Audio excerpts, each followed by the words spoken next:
Hello guys, welcome back to Trading for Beginners, and in this video I am going to talk about how can you copy trading from other traders. So without any further ado, let's dive right into this exciting video. Now in order to do that, you just simply have to open your Binance application. And after opening the application, you will get to see this Binance icon into the top left corner. Tap to that icon, and after tapping into there, you will get to see a bunch of options. Now just simply tap to more services option, and after tapping into there, scroll down until you see the option of copy trading.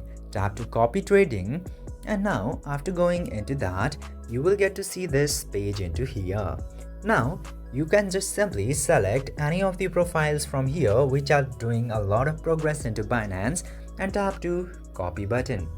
And you have to verify your account if you haven't, and then you can copy their trading styles and you can also improve your trading into Binance.